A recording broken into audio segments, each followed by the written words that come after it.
যে সিদ্ধান্ত সেটাকে অস্থায়ী হিসাবে গণ্য করা হয়েছে।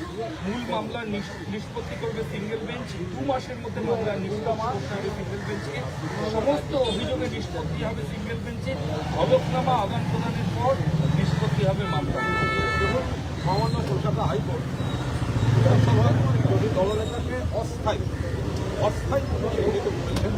এ বিষয়ে আইনের যা খুঁটিনাটি, আইনের খুঁটিনাটি যেগুলি আইনজীবী কল্যাণ বন্দ্যোপাধ্যায় তিনি আপনাদের সামনে ডিটেল বলবেন।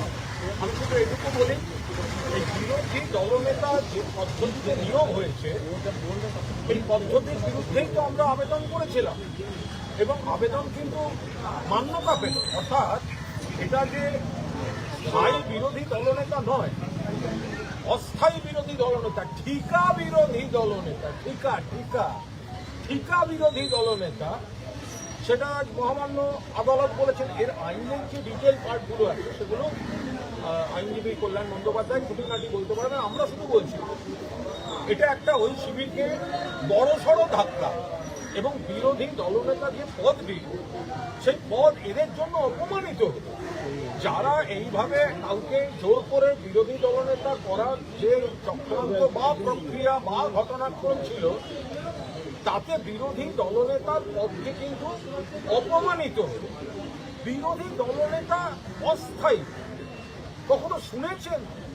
স্পিকার সাহেব তাকে বিরোধী দলনেতা করার সময় কিন্তু আমরা বলেছিলাম এই পদ্ধতিতে যে পদ্ধতিতে হলো সেটা ঠিক নয়, আমরা ন্যায় বিচার পাইনি। সেই কারণে আমরা গেছিলাম মহামান্য আদালতের কাছে।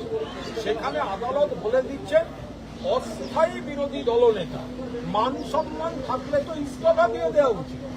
অস্থায়ী বিরোধী দলনেতা মানে কি? ঠিকা বিরোধী দলনেতা মানে কি? যারা ওনাদের সঙ্গে আছেন তাদেরও ব্যাপারটা ভেবে দেখা উচিত যে এটা কি হচ্ছে, এটা কি, যে এটা কি বিরোধী দলনেতা পদটা কিরকম ছেলে খেলার জায়গা? এতখানি অসম্মান। অর্থাৎ তিনি যে স্থায়ী হওয়ার উপযুক্ত নন তাকে অস্থায়ী বলে দিয়ে সেটা প্রমাণ করে দিলেন। স্পিকার ওনাকে পুরো ঘর দিয়ে দিয়েছিলেন, বিরোধী দলনেতার সুবিধা। তাই স্পিকার এবার অস্থায়ীকে পুরো ঘর দেবেন না অর্ধেক ঘর দেবেন? স্পিকার গাড়ি দিয়েছিলেন, 4 চাকা দেওয়া যাবে না, অস্থায়ীকে 2 হুইলার দিন, 2 চাকা। তাই বেশ সেই সব কথাগুলো বলতে হবে। তো অস্থায়ী যখন, তাহলে 4 চাকার গাড়ি দেওয়া যাবে না, 2 হুইলারে দিতে হবে, 2 হুইলারে যাতায়াত করতে হবে। আমার বক্তব্য হচ্ছে এর আইনি খুঁটিনাটি কল্যাণ বন্দ্যোপাধ্যায় বলবেন, কিন্তু বিরোধী দলনেতাকে বিজেপি কি চেয়েছে? তারা সরকার গড়েছে নির্বাচন কমিশনের সহায়তায়, আর ভেতরে স্পিকারের চেয়ারকে ব্যবহার করে এইভাবে বিরোধী দলনেতা কাউকে করে দেওয়া হলো। আমরা বলছি, রীতি বলছে যে মাদার পার্টি তারা পরিষদীয় দল ঠিক করবেন। এখানে এটা মুখ্যমন্ত্রীর পদের মতো আস্থা ভোটের বিষয় নয়। তো ফলে আজ আমাদের অ্যাপিলে, সেখানে যে ন্যায্য অ্যাপিল, আজকে অন্তত এই অস্থায়ী অর্থাৎ একটা ডিমোশন হলো, ডিমোশন। একজনকে পদে বসিয়েছিলেন স্পিকার, মহামান্য স্পিকারেরও তাকে পূর্ণ সম্মান জানিয়েও বলছি, এটা কি স্পিকার পদের জন্যও খুব সম্মানজনক হলো? আপনি প্রথম স্পিকার হয়েছেন, আপনি কাউকে করে দিলেন, এবার কোর্ট বলছে তিনি অস্থায়ী। অর্থাৎ আপনি যাকে স্থায়ী করেছিলেন কোর্ট তাকে ডিমোশন করে দিল। ডিমোশন বললো ঠিকা বিরোধী দলনেতা। ফলে আমরা বলছি যে যারা ওনাদের সঙ্গে আছেন তারা ভাবুন এই ঠিকা বিরোধী দলনেতা আর অস্থায়ী ব্যাপারটা কিন্তু যে ব্যক্তি ওখানে আছেন চাটন, তার জন্য অস্থায়ীটা নতুন নয়। সিপিএমেও উনি অস্থায়ী ছিলেন, তৃণমূলেও উনি অস্থায়ী ছিলেন, বালুরঘাটের নম্রতা দপ্তর জীবনে উনি অস্থায়ী ছিলেন। ফলে এই অস্থায়ী ব্যাপারটা ওনার কাছে নতুন নয়, লজ্জা ওনার জন্য। বাকিটা আইন সামনের দিকে এগোবে, কল্যাণ বন্দ্যোপাধ্যায় বিস্তারিত বলতে পারে। মাইক বাজানো নিয়ে এখানেও আজকে হাইকোর্ট হস্তক্ষেপ করেনি, বলেছে পুলিশের মৌখিক নির্দেশের ক্ষেত্রে কোনো রায় দেওয়া সম্ভব। এই যে মসজিদে মাইক বাজানো, দেখুন এটা তো টেকনিক্যাল ব্যাপার, ওটা আমাদের যারা রয়েছেন আমাদের আইনজীবী কল্যাণ বন্দ্যোপাধ্যায় তারা ওটা বিষয়টা খতিয়ে দেখছেন, তারা বিশ্লেষণ করছেন। আমরা শুধু বলছি আমরা তো সব মাইকের শব্দগুলো দূষণের যদি প্রশ্ন আসে তাহলে সেটা নির্দিষ্ট ধর্ম বা নির্দিষ্ট ধর্মস্থান ভিত্তিক কেন হবে? সেটা মাইকের শব্দ দূষণ যদি হয় তাহলে সেটা রাস্তায় কোনো ভয়ঙ্কর মিছিল যাওয়া বা কোনো রাজনৈতিক দলের তারস্বরে দীর্ঘক্ষণ ধরে মাইক বাজিয়ে সভা করা সবের মধ্যেই করতে পারে, সব ধর্মের ক্ষেত্রেই করতে পারে। বাকিটা আমাদের আইনজীবীরা দেখছে। বলছি ইতপ্রতপন্থী তৃণমূল আফরুজ্জামান কুণালদাসকে বলেছে যে বিজেপি দলটা এই মুহূর্তে দুর্নীতিতে নিমজ্জিত। ওদের দলের রাজ্য সভাপতি নিজেই বলছেন সোনার চামচ মুখে দিয়ে কয়েকজন বিধায়ক হয়েছেন আর গোটা রাজ্য জুড়ে এই যে যারা বিজেপি ভিডিং, যারা বিধানসভায় বিজেপির দয়ায় স্পিকারের আনুকূল্যে যারা হয়েছেন, পদে রয়েছেন, তারা বিজেপির সমালোচনা করছিলেন না, কারণ সমালোচনা করলে তাদের বকে দেবে দাদারা, বিজেপির দাদারা বকে দেবে।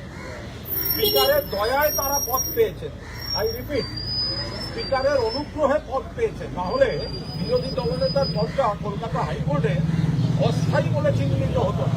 তো অস্থায়ী বিরোধী দলনেতার পদের কমিটিতে যারা থাকবেন তাদের তো মনে মনে অন্তত ধরতে হবে আইন যাই বলুক, পদ যাই বলুক, তারাও সবাই অস্থায়ী। তো সুতরাং তারা বিজেপির নিন্দা করছিলেন না। গত কয়েকদিন ধরে আমরা সমানে বিজেপির কড়া বিরোধিতা করছি এবং বলছি যে ওদের গলায় বিজেপির বকলস পরানো আছে বলে ওদের দম হচ্ছে না বিজেপির সমালোচনা করা।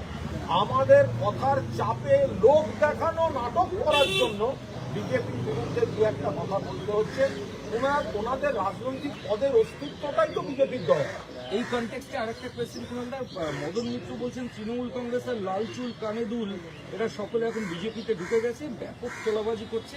মুখ্যমন্ত্রী এবং বিজেপি রাজ্য সভাপতি চেষ্টা করছেন ঠিকই, কিন্তু অবস্থা আস্তে আস্তে হাতের বাইরে চলে যাচ্ছে। আর যাদের লাল চুল কানে দুল বলছেন তারাই তো কালারফুল মদন মিত্রকে দেখে অনুপ্রাণিত হন।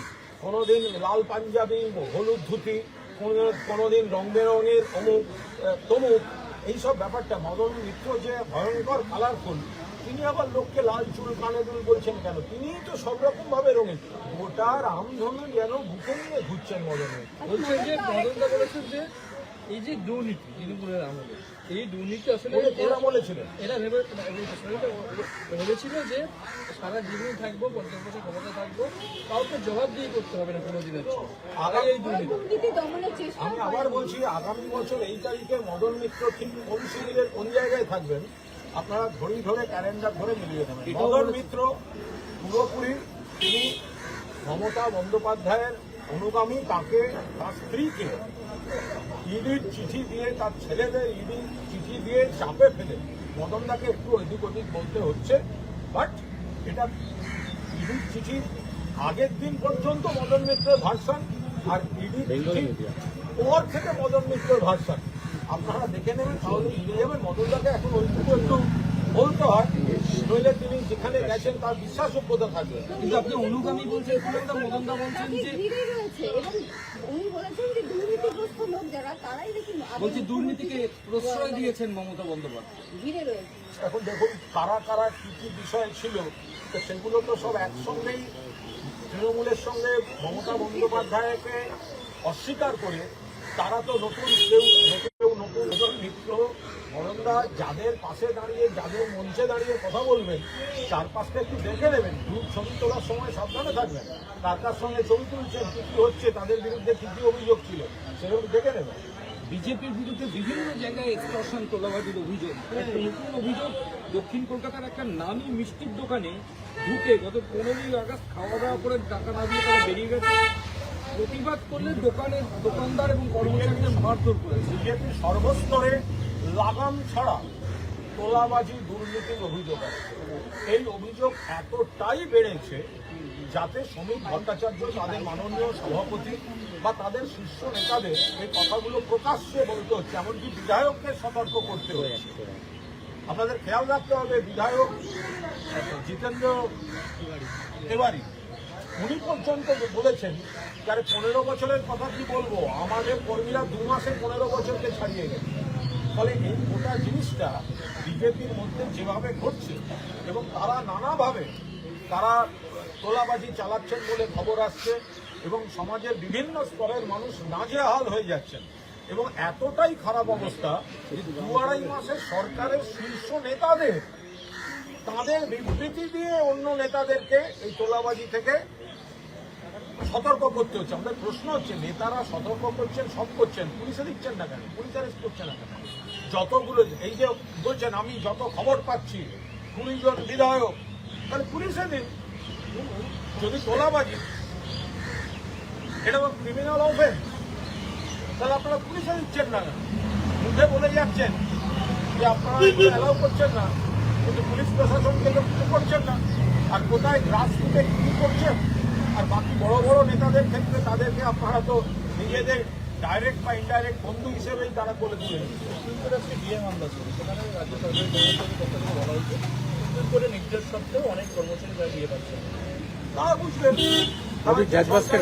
তারা বুঝলেন ডিএ তো মমতা বন্দ্যোপাধ্যায় আনুপাতিক হারে যতটা সম্ভব বেশি শতাংশের হিসাবে দিয়ে দিয়েছেন, এবং কেন্দ্রীয় সরকার যারা বঞ্চিত করেছেন বাংলাকে তহবিল দেন, তারপরেও মমতা বন্দ্যোপাধ্যায় সীমিত সামর্থ্যে বক্তৃতাগুলো ভুলে গেলেন। ক্ষমতায় আসার এতদিনের মধ্যে সব দিয়ে দেবো, রান্নার গ্যাস 450 টাকায়, পেট্রোল ডিজেল রাজ্য সরকারের শেষ তুলে নেব। সেগুলো কোথায়? সেগুলো কি মনে নেই এখন? সরকারের 100 দিন পূর্ণ হয়েছে। কোনোভাবেই দেখছি 100 দিনের জন্য ডবল ইঞ্জিন সরকার মানুষকে যা যা বলেছিলেন, যা যা কথা মানুষকে দিয়েছিলেন যে দিল্লিতেও সরকার, এখানেও সরকার, সহযোগিতা, বাংলার মানুষের উপকার, কি হয়েছে? এখানে একটা প্রথম কাজ হচ্ছে ধমক চমক, পুলিশের অপব্যবহার করে বিরোধী দলকে ভাঙানোর চেষ্টা করা, বিরোধী নেতা কর্মী মিথ্যা মামলা, ফ্রেড কালচার। 2, নাম বদল। কন্যাশ্রী মমতা বন্দ্যোপাধ্যায় করেছিলেন, কন্যা রত্ন করা হচ্ছে, আর ওনারা যেগুলো করতে যাচ্ছেন সেগুলো অর্ধেক সুবিধা মানুষ পাচ্ছেন না। আর 3 হচ্ছে রং বদল, যেটা সাদা নীল ছিল সেখানে গিয়ে গেরুয়া মারছেন। এর বাইরে কোন কাজটা করেছেন? বাকি সেতু, রাস্তাঘাট, যে শিল্পের 2-4টে কাজ সামনে করলেন, সেগুলো তো মমতা বন্দ্যোপাধ্যায় করে যাওয়া। তাহলে এখনো পর্যন্ত সরকার যা করেছে, 1 হচ্ছে পুলিশ রাজ, 2 হচ্ছে নাম বদল, 3 হচ্ছে রং বদল। এর বাইরে আমরা এখনো কিছু দেখি না। কালো পতাকা দেখানো হচ্ছে, দেখুন, এটা তো পরিষ্কার বলেই দিয়েছে। অশোক সিংহার ভিডিও ঘুরছে যে যারা ভালো তৃণমূল হচ্ছেন তাদেরকে কিছু করবেন না। এই যে থ্রেড কালচারটা, একটা সম্মান্য একটা বর্ষিয়ান মানুষ, তাকে চোর চোর বলা হচ্ছে। আশিস বন্দ্যোপাধ্যায়ের মৃত্যু দেখেও শিক্ষা হলো না এই দলটার, যে কিভাবে হয়রান করা, কিভাবে অপবাদ দেয়া, তারপরে মানুষকে এই থ্রেড কালচার, এই থ্রেড কালচারটা তো বিজেপি দেখাচ্ছে। কখনো তাদের কর্মী, তাদের গুন্ডাদের দিয়ে চোর চোর করানো, ডিম মারা, কখনো পুলিশকে দিয়ে ডেকে থ্রেড করা, থানায় থানায় ওসিদের বলে দেওয়া হচ্ছে যেন মমতা বন্দ্যোপাধ্যায়ের ক্যাম্পের কেউ রাজনীতি করলে তাদের ডেকে সতর্ক করে দিন, নইলে কেস দিয়ে দিন, অ্যারেস্ট করান। এই তো চলছে। লাস্ট প্রশ্ন কুণালদা, আজকে অপ্রদ জনতা পার্টি বিজেপি তার কলকাতার সাংবাদিক সম্মেলনের জন্য 6টা জায়গা হল ঠিক করলেও পুলিশ কর্তৃপক্ষ আমাদের কাছেও সেই প্রেস ক্লাবের বাইরে ওরা ফাইনালি আমরা যা খবর পেয়েছি তাতে এই অভিযোগটা আমাদের কাছে এসছে যে সিজেপি তাদের ইন্দাসের ঘটনার পরিপ্রেক্ষিতে কলকাতায় সাংবাদিকদের সঙ্গে কথা বলতে চেয়েছিলেন বা তাদের সহকর্মীদের একটা কর্মসূচি করতে চেয়েছিলেন, কিন্তু কোনো এক অদৃশ্য রাষ্ট্রশক্তির হস্তক্ষেপে তারা কোনো ফল পায়নি। এটা গণতন্ত্রের পক্ষে চূড়ান্ত লজ্জাজনক। আইপ্যাকের ফাইল চুরি মামলার সিবিআই তদন্তে আপত্তি নিয়ে মমতা, সিবিআই চেয়ে সুপ্রিম কোর্টের ইডি, রাজ্যের কোর্টে বল খেললেন মমতা ব্যানার্জি। আমি একটু করে মার্কিন প্রেসিডেন্ট ভারতের নির্বাচন ব্যবস্থা গণেশ কুমারের বিরুদ্ধে প্রশংসা করছে, যথেষ্ট ভালো নির্বাচনী ব্যবস্থা পালন করছে। দেখুন, ভারতবর্ষের কি হচ্ছে না হচ্ছে সেটা নিয়েও যদি আজ মার্কিন প্রেসিডেন্টের একটা অভ্যাস হয়ে যাচ্ছে না, কারণ ভারত পাকিস্তান কিছু হলে তার টুইটের কথা, তার টুইটের নির্দেশ নরেন্দ্র মোদী মেনে নেন।